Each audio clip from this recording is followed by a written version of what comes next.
1,00,000 సాలరీతో MBBS job చేద్దాం అనుకుంటున్నారా? అయితే మీ ముందుకు ఒక మంచి సరికొత్త నోటిఫికేషన్ తోటి వచ్చాను. ఇదేంటంటే ప్రదీప్ పోర్ట్ అథారిటీ. ఇదేంటంటే కంప్లీట్లీ గవర్నమెంట్ కిందకైతే కాదు. ఇదేంటంటే ఒక autonomous body and ministry of ports నుంచి వచ్చింది. ఇక్కడ ఏంటంటే మనకి కాంట్రాక్చువల్ బేసిస్లో జీడిఎంఓ పోస్టులు అయితే పడ్డాయి. టోటల్ ఎన్ని పడ్డాయి అంటే 2 పోస్ట్స్ అయితే ఉన్నాయి. దీనికి రిజర్వేషన్ గురించి అయితే మనకి ఇక్కడైతే ఏమి ఇవ్వలేదు. సో ఏజ్ లిమిట్ వచ్చేసరికి 62 అని ఇచ్చారు. మెయిన్లీ ఎడ్యుకేషనల్ క్వాలిఫికేషన్ కింద ఎంబీబీఎస్ అన్నారు. ఒకవేళ మీరు పీజీ చేసి ఉంటే ప్రిఫరెన్స్ ఇస్తారంట. తర్వాత ఎక్స్పీరియన్స్ ఉంటే కూడా ప్రిఫరెన్స్ ఇస్తారంట. పీజీ అండ్ ఏజ్ అనేది మ్యాండేటరీ ఏం కాదు, కాకపోతే ప్రిఫరెన్సెస్ అనేవి ఉంటాయి. ఎక్కడైనా అంతే కదా, ఎవరు హయ్యర్ క్వాలిఫికేషన్ వాళ్ళు వస్తే వాళ్ళకి ఇస్తారు. కానీ పీజీ చేసిన వాళ్ళు 1,00,000కి ఎవరు జాబ్ చేయరు కదా. సో అందుకు ఎంబీబీఎస్ వల్లే ప్రిఫర్ చేయండి.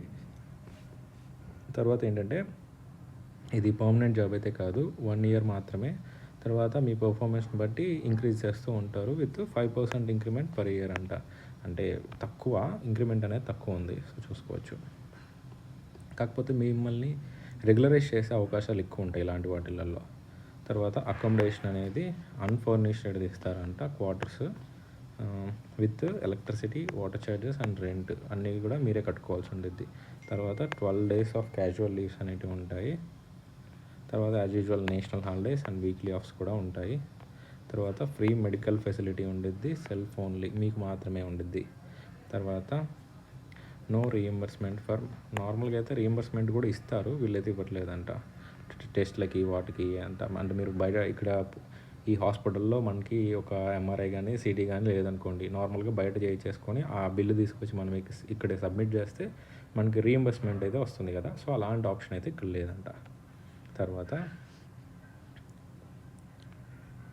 సెలక్షన్ మెథడాలజీ ఏంటంటే ఇంటర్వ్యూ బేసిస్. యాజ్ యూజువల్ మనకి నార్మల్లీ మనం ఎంబీబీఎస్ స్టూడెంట్స్ అంటే ఏంటంటే అందరూ కూడా ఆల్మోస్ట్ హైలీ క్వాలిఫైడ్ కాబట్టి మీకు ఇంటర్వ్యూ మాత్రమే ఉండేది. సపరేట్ ఎగ్జామ్స్ అనేవి చాలా రేర్గా ఉంటాయి.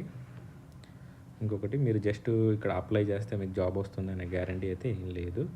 తర్వాత మీరు ఈ అడ్రస్ ఉంది కదా, సెక్రటరీ ప్రదీప్ పోదడాటి ఒడిస్సా, ఈ పిన్ కోడ్కి మీరు పోస్ట్ ద్వారా పంపించాలి. ఆన్లైన్ అప్లికేషన్ అయితే కాదు.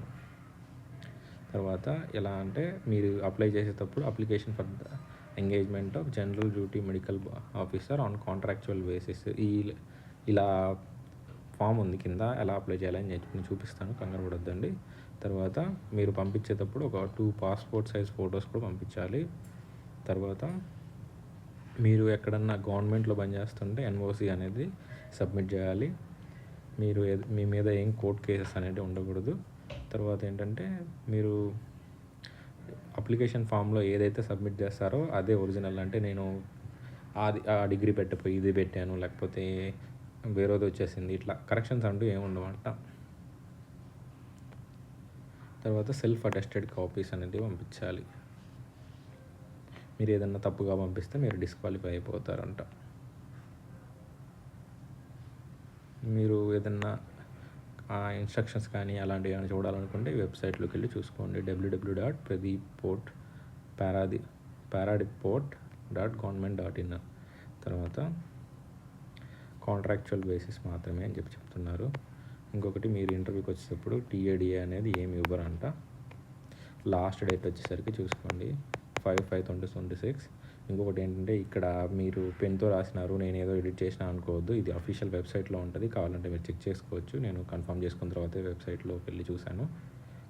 తర్వాత ఇది అప్లికేషన్ ఫామ్ ఇలా ఉంది కదా. తర్వాత ఫస్ట్ ఏంటంటే name, father's name, date of birth, age, registration number, permanent address of communication, తర్వాత పాస్పోర్ట్ సైజ్ ఫోటో, ఇవన్నీ. దాని తర్వాత బేసిక్ డీటెయిల్స్ అన్నీ ఫిల్ చేసిన తర్వాత మీ ఎడ్యుకేషనల్ క్వాలిఫికేషన్స్ ఒక్కొక్కటి.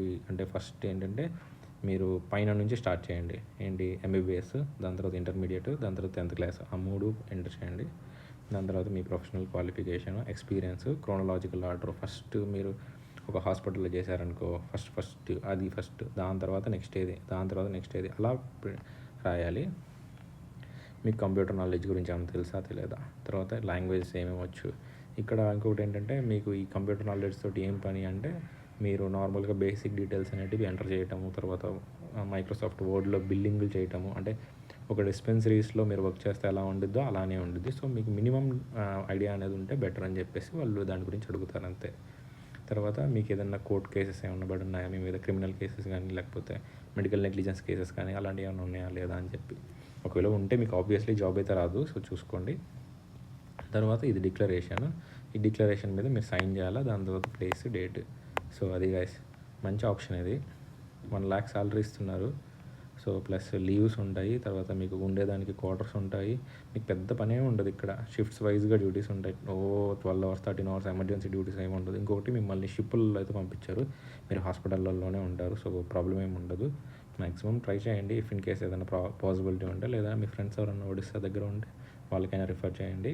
అండ్ నేను పెట్టే ఎఫర్ట్ మీకు ఇలాంటి మంచి మంచి నోటిఫికేషన్స్ మీ ముందుకు తీసుకురావడానికి మీకు 1% అన్న యూజ్ అవుతుంది అనుకుంటే సబ్స్క్రైబ్ చేయండి. Thank you for watching. Please subscribe.